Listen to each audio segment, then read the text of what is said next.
ఒక అడవిలో నక్క తన భార్యతో పాటు కలిసి ఉంటుండేది. దానికి ఒక జింక, కుందేలు స్నేహితులుగా ఉండేవారు. ఒకరోజు ఒక పెద్ద పులి నక్క దగ్గరకు వచ్చి, చూడు నక్క బావా, నువ్వు జంతువులతో స్నేహంగా ఉంటున్నావు కదా, నేను నీతో స్నేహంగా ఉందామని అనుకుంటున్నాను. మనిద్దరం స్నేహంగా ఉందాం. నువ్వు చాలా తెలివైన దాని కనుక జంతువులను వెతికి నమ్మించి నా దగ్గరకు తీసుకురా. నేను వాటిని చంపుతాను. మనిద్దరం కలిసి వాటాలు పంచుకుందాం. నీ వాటా నువ్వు తింటావో నీ భార్యకు తీసుకువెళ్తావో నీ ఇష్టం. ఏమంటావు అంటుంది పెద్ద పులి. నక్క కాసేపు ఆలోచించి, సరే పులి మామ, కానీ ఒక షరతు. నువ్వు నన్ను నా స్నేహితులైన జింక, కుందేలును మాత్రం నీ దగ్గరికి తీసుకురమ్మని ఎప్పుడు అడగవద్దు, సరేనా? సరే నక్క బావా, నీ ఇష్టం అంటుంది పెద్ద పులి. అప్పటి నుండి నక్క అడవిలో జంతువులను తన మాటలతో నమ్మించి పెద్ద పులి దగ్గరకు తీసుకువెళ్తూ ఉండేది. పెద్ద పులి చంపగానే తన వాటా తీసుకుంటూ ఉండేది నక్క. ఒకరోజు ఎప్పట్లాగానే ఒక జంతువు మాంసం తీసుకుని తన భార్య దగ్గరికి వస్తుంది నక్క. అది చూసిన నక్క భార్య, బావా, ఇది వరకు చచ్చిన చేపలను, చిన్న చిన్న జంతువులను, పక్షులను, చనిపోయిన వాటిని తీసుకొస్తూ ఉండేవాడివి. ఈ మధ్య ఏమిటి పెద్ద జంతువుల మాంసాన్ని కూడా తీసుకొస్తున్నావు అని అడుగుతుంది నక్క భార్య. ఈ మధ్య నాకు ఒక పెద్ద పులితో స్నేహం కుదిరింది భార్యమణి. జంతువులను నమ్మించి పులిమామ దగ్గరకు తీసుకువెళ్ళటం నా వంతు, వాటిని చంపటం పులిమామ వంతు.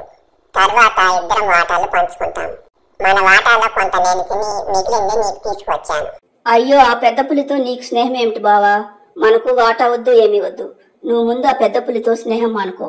ఏమీ కాదులే భార్యమణి, పైగా పెద్ద పులి నా స్నేహితుడంటే క్రూర మృగాలన్నీ నా జోలికి రావు అంటుంది నక్క.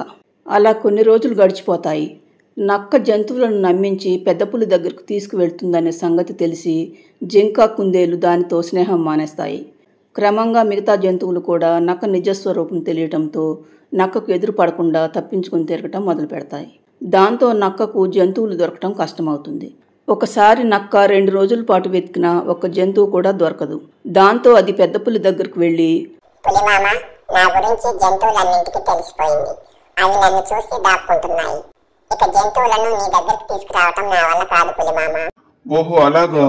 చాలా కాలంగా నువ్వు నాకు ఆహారం తెస్తుండటంతో నేను సొంతంగా వేటాడటం మానేశాను. దాంతో నా బద్ధకం పెరిగిపోయింది. పైగా ఆహారం తిని 2 రోజులైంది. నాకిప్పుడు కడుపులో ఏదో ఒకటి పడకపోతే నడవటం కూడా కష్టమే. కాబట్టి ఇప్పుడు నిన్ను చంపుతాను. నేను తినగా మిగిలింది నీ భార్యకు పంపిస్తాను అంటుంది పెద్ద పులి. దాంతో నక్కకు గుండె గుబేలమంటుంది. అదేమిటి పులిమామ, మనిద్దరం స్నేహితులం కదా, నన్నెలా చంపుతావు?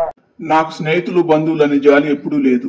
ఈ రోజు నిన్ను చంపి తినాల్సిందే అంటూ పెద్ద పులి పెద్దగా గాండ్రించేసరికి నక్కకు దాని భార్య నుండి ఎలా తప్పించుకోవాలో తెలియక, అదిగో పులిమామ, నా స్నేహితురాలు జింక వస్తుంది, దాని చంపు, ఇద్దరం తిందాం అని నక్క అనటంతో, జింక ఏది ఎక్కడ అని పులి వెనక్కి తిరగటంతో నక్క ఇదే అదనుగా భావించి అక్కడి నుండి పరుగు లంఘించుకుని పారిపోతుంది.